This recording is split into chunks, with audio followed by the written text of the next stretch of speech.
Hi hello students, welcome to our channel. ఈరోజు ఈ వీడియోలో మనం 7th class maths chapter 8 rational numbers try this గురించి నేర్చుకుంటున్నాము. సో ఇది మీకు part 5.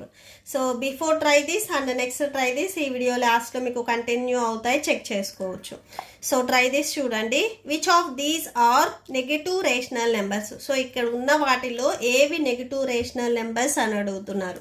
So negative rational numbers అంటే మైనస్ వచ్చినవి రేషనల్ నెంబర్స్.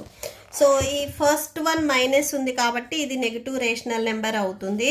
అండ్ ఇక్కడ మైనస్ లేదు కాబట్టి ఇది అవ్వదు. సో ఇక్కడ మైనస్ ఉంది, న్యూమరేటర్ అండ్ డినామినేటర్ అయినా మైనస్ ఉంటే నెగటివ్ రేషనల్ నెంబర్ అవుతుంది. సో 0 వచ్చేసరికి మీకు నెగటివ్ ఆర్ పాజిటివ్ ఏ రేషనల్ నెంబర్ అవ్వదు. సో ఇక్కడ సేమ్ మైనస్ లేదు కాబట్టి సో నెగటివ్ రేషనల్ నెంబర్ అవ్వదు. ఇక్కడ మైనస్ ఉంది, నెగటివ్ రేషనల్ నెంబర్ అవుతుంది అనేది చాలా మంది డౌట్ వస్తుంది. సో ఇది కూడా మీకు నెగటివ్ రేషనల్ నెంబర్ అవ్వదు, ఎందుకంటే మైనస్ మైనస్. సో న్యూమరేటర్ డినామినేటర్లు మీరు మైనస్ క్యాన్సిల్ చేసుకుంటే 2/9 అంటే పాజిటివ్ వాల్యూ అవుతుంది ఇది. సో ఇది నెగటివ్ వాల్యూ కాదు, ఇది పాజిటివ్ వాల్యూ అవుతుంది. ఇక్కడ టోటల్గా మనకి నెగటివ్ వచ్చేసరికి first one and third one. So అది రాసేసుకోండి.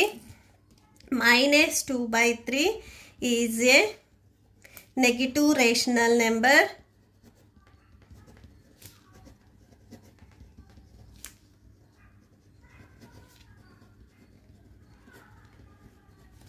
అండ్ నెక్స్ట్ వచ్చేసరికి 3/-5. దీన్నే మీరు న్యూమరేటర్లో మైనస్ రాసుకోవచ్చు, అంటే -3/5 అయినా కానీ రాసుకోవచ్చు. Is A negative rational number.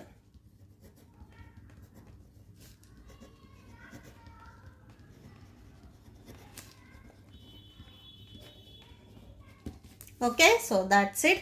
ఈ ప్రాబ్లంతో మీకు ఈ వీడియో కంప్లీట్ అయింది. మీకు ఈ వీడియో నచ్చితే ప్లీజ్ లైక్ చేయండి, మీ ఫ్రెండ్స్కి షేర్ చేయండి అండ్ మన ఛానల్ని సబ్స్క్రైబ్ చేసుకోండి. Thank you and thanks for watching.